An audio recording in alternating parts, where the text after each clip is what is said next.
Halo teman-teman mahasiswa semua, kali ini saya akan menjelaskan kembali bagaimana penggunaan chapters di dalam UBL Cloud.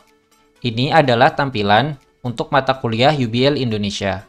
Kemudian di sebelah kanan terdapat beberapa chapters atau pertemuan yang sudah dibuat oleh dosen. Di sini, sebagai mahasiswa, kita dapat melihat beberapa keterangan atau informasi yang cukup penting untuk kita ketahui.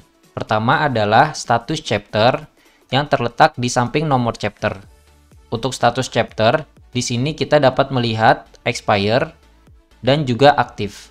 Untuk expire, artinya untuk chapter tersebut statusnya adalah kadaluarsa atau sudah berakhir masa berlaku aksesnya. Kemudian, terdapat informasi running time yang akan terhubung ke dalam study time di dalam progress bar ini. Untuk running time sendiri adalah waktu minimal agar progress study time ini terpenuhi, atau dengan kata lain, untuk kita dianggap hadir, kita harus mengakses konten ini minimal selama 5 menit. Di sini untuk study time-nya sudah 100% dengan status progress bar berwarna hijau, yang artinya kita sudah menyelesaikan akses pembelajaran konten ini melebihi waktu 5 menit. Kemudian di sebelah kiri terdapat progress bar slide, yang artinya jumlah slide yang sudah kita klik atau sudah kita akses. Di sini tertulis 75%, yang artinya kita baru mengakses atau mengklik slide sebanyak 75%. Atau dengan kata lain, kita baru mengakses 3 slide dari total 4 slide yang tersedia.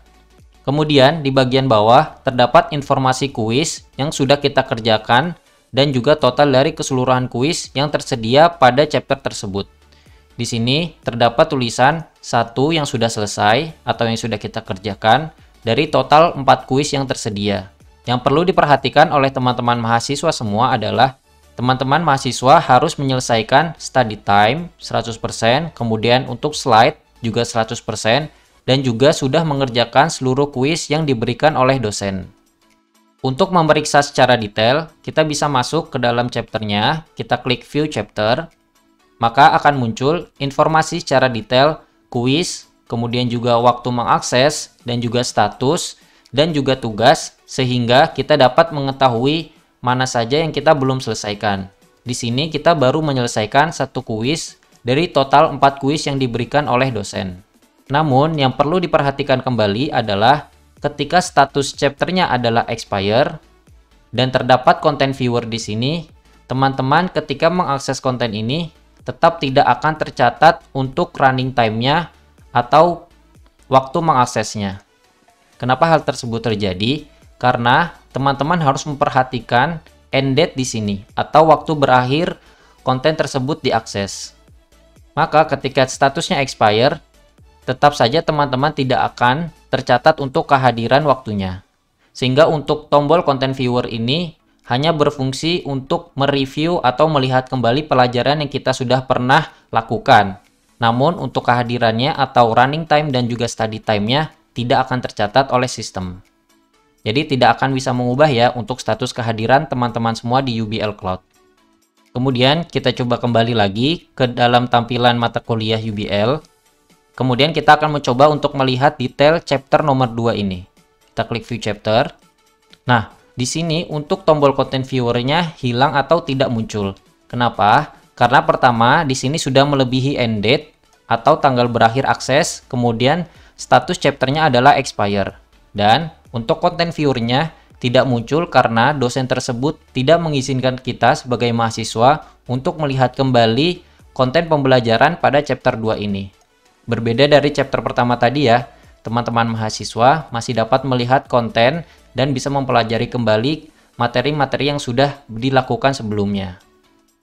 Jadi, dosen memiliki wewenang untuk menampilkan kembali ataupun tidak menampilkannya. Namun yang perlu diperhatikan teman-teman mahasiswa adalah pada kolom end date dan juga chapter status ini. Pastikan ketika perkuliahan sedang aktif, statusnya adalah aktif dan tidak expire. Baik, selanjutnya saya akan menjelaskan satu fitur lagi yang cukup penting diketahui oleh teman-teman mahasiswa semua. Kita klik My Course atau Course di sebelah kiri. Nah, secara default di sini akan menampilkan mata kuliah atau course yang sedang aktif dilakukan pada semester ini. Lalu bagaimana jika kita ingin melihat mata kuliah pada semester lalu? Teman-teman bisa melihatnya pada kolom View Inactive Course di sebelah kanan atas, yang artinya adalah mata kuliah yang sudah tidak aktif. Kita klik, maka akan muncul semua mata kuliah yang statusnya inactive, atau biasanya adalah mata kuliah yang terdapat pada semester sebelumnya.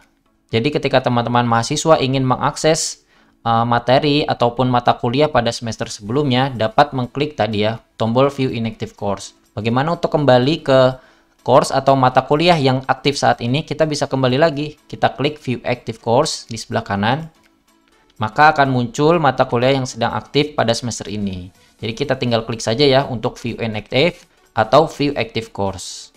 Baik, cukup sekian untuk tutorial kali ini, semoga bermanfaat. Sampai jumpa.